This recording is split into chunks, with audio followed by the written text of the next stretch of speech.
OK, chaps, let's have a look at League Two. James, what are your thoughts? Well, I mean, it all revolves around Crawley, who of course romped to the Blue Square Bet Premier title last season. We'll remember their great effort in the FA Cup at Old Trafford as well. They only lost 1-0 at Manchester United. And they've been well backed all summer, spent a lot of money. They had a very strong squad in the conference anyway. They're around 3-1 now for the title. I don't think there's much meat left on that bone. And I would be looking further down the list. I actually like Shrewsbury. Their agonising end to last season. They missed out on automatic promotion by 1 point, lost in the playoffs. But they've got a great experienced manager there, Graham Turner, and I've been impressed with their signings, and I think they'll go well. And so you're not jumping on the Crawley bandwagon, and the whole market's sort of geared towards them. There's been lots of hype, isn't there? You look at them, and yeah, you could easily see them running away with the title. You know, they've got so much firepower up front. Matt Tubbs, kind of the Dixie Dean of the conference last season, and they brought in the likes of Wesley Thomas as well. But I just think at this stage, you know, kind of August, you're waiting until May to collect on a 3-1 winner. I just think there's a bit more value, possibly each way. Shrewsbury around 14-1. Mark, are you all over Crawley? No, simply I just think it's too short a price. I know they are the sort of the best team we've seen come up from that level for a long time, possibly even the greatest we've ever seen come up from that time. And there's a good record of teams that do, you know, it's not that difficult to go through the sort of lower divisions. However, at 3-1, even if they win it, somebody's got to come second and third.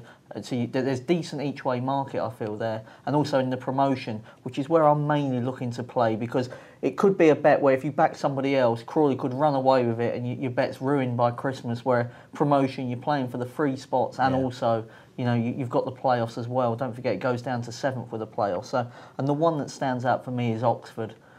They've been the team backed, other than Crawley, 20-1 down to 11-1, and I can really see why. I think Peter Levin is a great signing from the MK Dons. They've got goals in them with Craddock, and they've added experience with Dewberry as well at the back there. And they weren't that far off last season, lacked consistency. There's also a decent trend for teams improving for a second season in the 4th tier of English football. Torquay were within 1 game of promotion last season. And I just feel at the prices, I'm backing Oxford. It seems a league that also, with Crawley making the market at such a short price, you've got lots of relatively big clubs in that division as well that have got big question marks over them, like Swindon. Obviously, there's the Paolo Di Canio coming in there. And then Plymouth are a massive club for League Two, but they've got so much financial problems. Yeah, they have. I mean, I couldn't be backing Plymouth anybody's money, really. I think Swindon are an interesting one because he's brought so many foreign players in, and it's impossible to know what they'll be like.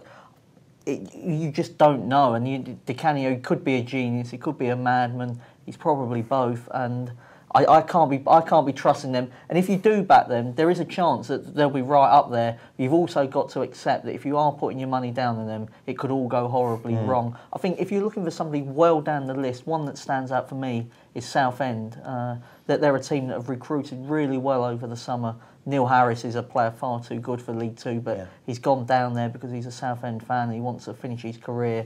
They've brought in Liam Dickinson. There's goals with the likes of Barry Corr as well. They've got decent pace out wide. I just think that they're the sort of teams I'm looking to back rather than sort of pinning my colours to Crawley really at short prices. Yeah, I think I would avoid the teams at the top mainly for the points about Crawley are too short and there's too many questions to ask about some of the others. I would one that I think is really interesting a bit further down the list is Port Vale. They were going great guns under Mickey Adams before he left and had an unhappy tenure at his boyhood clubs, Sheffield United. But he's back there now, and I think they've been a little bit disregarded. There's a bit of 25-1 about, and you could have worse each way pokes on a very open division. Yeah, certainly. I think Port Vale started brilliantly last season, and then possibly too much has been made of that fairly traumatic end to the season.